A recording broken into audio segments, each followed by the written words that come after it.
Delimitation করতে গেলে যে সায়েন্টিফিক যে প্রসেসগুলো সেগুলো যেন মেনটেন করা হয়। নেতাজি আমাদের বাংলার গর্ব, ভারতবর্ষের গর্ব। ভারতবর্ষের স্বাধীনতা আসতো না যদি নেতাজি তার সেই লড়াই না করতেন। মুখ্যমন্ত্রী এই কাজটা করছেন, তাই তাকে অত্যন্ত ধন্যবাদ জানাই। ঘটনা ঘটেনি, ধরা পড়েছে, নিশ্চিতভাবে ধরা পড়াও এটা ইন্টেলিজেন্স ফেলিয়ার, যেটা সেন্ট্রাল গভর্নমেন্টের দায়িত্ব। কিন্তু ওখানে তো নাশকতা হচ্ছে, ফায়ারিং হচ্ছে, সেটা কেন হচ্ছে না? এটার জন্য একটা ফিক্সড জায়গা লাগে এবং সেখানে কিছু স্টাফ লাগে। এতদিন এমএলএদের কাছে সেই প্রসাধন ছিল না বা সেই রকম ছিল না, সেই জন্য এইটা করা অত্যন্ত দরকার। এবং আরেকটা হচ্ছে, যদি আমাদের কলকাতার ক্ষেত্রে আমি যেরকম কর্পোরেশনের কিছু জায়গায় বসতাম, যদি সেই পারমিশনটাও মুখ্যমন্ত্রী করে দেন যে কর্পোরেশনের যে জায়গায় আমাদের কনস্টিটিউয়েন্সির মধ্যে সেখানে যদি এইরকম সেবা কেন্দ্র আমরা করে নিতে পারি, তাহলে আমার মনে হয় যে মানুষকে যে সেবা দেওয়ার এই কাজটা অত্যন্ত ভালোভাবে হবে। এবং এটা যথেষ্ট প্রশংসার যে এরকমভাবে একটা সুযোগ আমাদের সামনে উনি দিয়েছেন।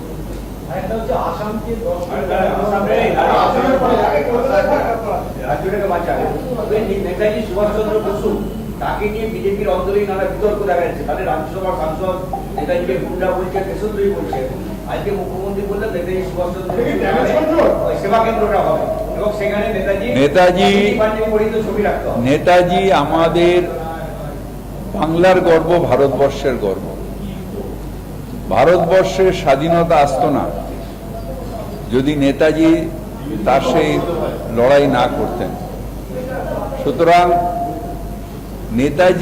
নেতাজি এমন একটা স্তরের যে যাকে মানে যার স্তর নামানো যায় না, যে যাই বলুক না কেন, নেতাজি প্রত্যেকটা ভারতবর্ষের হৃদয়ে আছে, ছিল, থাকবে। সুতরাং নেতাজির নামেই এই সেবা কেন্দ্র করা এটা অত্যন্ত বিচক্ষণতার কাজ।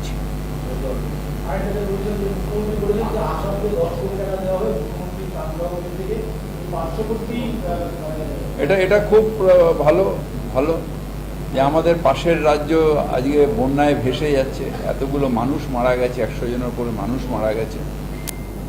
এবং আমাদেরও উচিত যে সবাই মিলে আমরা ত্রাণে যার যতটা সামর্থ্য সেটা দিয়ে পাশের রাজ্যের পাশে দাঁড়াই।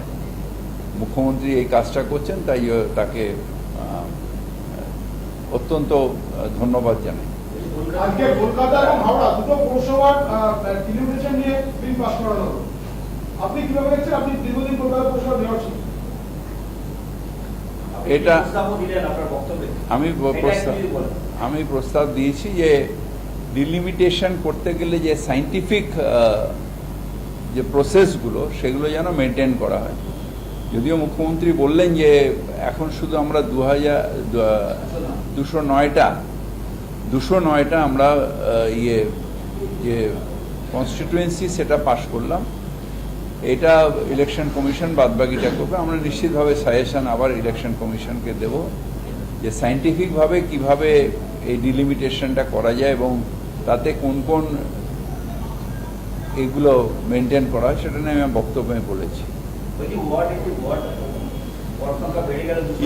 ইকুয়াল হওয়া উচিত, পপুলেশন ইকুয়াল হওয়া উচিত এবং বাউন্ডারিও মোটামুটি একটা কাউন্সিলর যেন ঘুরে বেড়াতে পারে এরকম বাউন্ডারি হওয়া উচিত।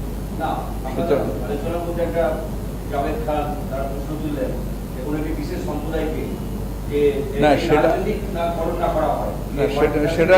সেটা যেহেতু গভর্নমেন্ট হলো for the people, by the people, সুতরাং এখানে যাতে কোনো সাম্প্রদায়িক কোনো পলিটিক্যাল অ্যাঙ্গেল এগুলো যাতে না দেখা হয়, এটা ইন জেনারেলাইজ করা উচিত। এটাই সরকারের কর্তব্য, সেটা আরেকবার মনে করিয়ে দিচ্ছি। আগে ওয়ার্ড সংখ্যা বেড়ে গেল, তারপরে জনশুনানি, তারপরে বহুদিনের বৈঠক, তার কি কোনো গুরুত্ব থাকবে? আগে তো ওয়ার্ড সংখ্যা বেড়ে গেল, রড সংখ্যা বেড়ে যাক, কিন্তু বাউন্ডারি এবং পপুলেশন এটা নির্বাচন কমিশন আমাদের ক্লেমস অ্যান্ড অবজেকশন তার উপরে যদি বিচার করে, এবং সেটা নিয়ে আমি অলরেডি জমা দিয়েছি, আমার এলাকাগুলো জমা দিয়েছি। এগুলো নিয়ে যখন আমাদের ডাকবে তখন যদি সেগুলো আন্ডার কনসিডারেশন করে তাহলে সমস্যা থাকবে না, নাহলে সমস্যা থাকবে না। এই বিলটা এনেছেন উনি যেটা বললেন যে শুধু 209টার জন্য, তারপরে তো জনশুনানি হবেই না। ওয়ার্ড বাড়ার জন্য তো হয় না, সেটা একটা ডিলিমিটেশন করে নিয়েছে অলরেডি যে ওয়ার্ড এতগুলো হবে, কিন্তু বাউন্ডারি চেঞ্জ হতে পারে জনশুনানিতে, পপুলেশন চেঞ্জ হতে পারে, বুথ এখান থেকে পাশে যেতে পারে, পাশের বুথ এখানে আসতে পারে। সেটা যদি জনশুনানিতে যদি ওরা কনসিডার করে তাহলে এটা খুব ভালো।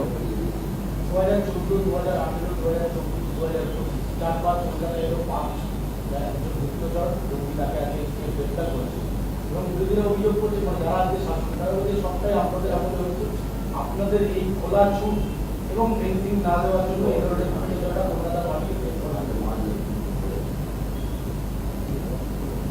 গুপ্তচর দেখার দায়িত্ব সেন্ট্রাল গভর্নমেন্টের। যে কোনো ফরেন ইনফিল্ট্রেশন অর্থাৎ অনুপ্রবেশ, এটা রোকার দায়িত্ব টোটালটাই হচ্ছে সেন্ট্রাল গভর্নমেন্টের। এবং শুধু বাংলায় এই সমস্যা নয়, এই সমস্যা টোটাল বর্ডার। আরও ডেঞ্জারাস হচ্ছে যেখানে কাশ্মীর, গুজরাট, পাঞ্জাবের একটা অংশ, সেখানে আরও ডেঞ্জারাসভাবে এটা হচ্ছে। তাও ধন্যবাদ জানাই এখানকার এসটিএফ বা এখানকার পুলিশ ফোর্সকে যে তারা ধরতে পারছে। অ্যাটলিস্ট পহেলগাঁও হচ্ছে না। ওখানে তো পহেলগাঁওয়ের মতন একটা বিরাট ঘটনা ঘটলো, তাহলে ওখানে ফেন্সিং এর কি অসুবিধা ছিল? ওখানে ওই যে অতগুলো আমাদের আর্ম ফোর্সকে মেরে দিল, সেখানে ফেন্সিং নিশ্চয়ই ছিল, সেখানে কি হলো? এখানে আমাদের যে পুলিশ ফোর্স আছে তারা দক্ষতার সাথে এদের ডিটেক্ট করছে, ওখানে হয়তো ডিটেক্ট করতে পারছে না বলে এই ঘটনাগুলো ঘটছে। এই কাল না পরশু দিন শ্রীনগরের কাছে ওই এতে অনন্তমাগে বোধহয় কালকে না পরশু হয়েছে, তো সেখানে কেন এগুলো হচ্ছে?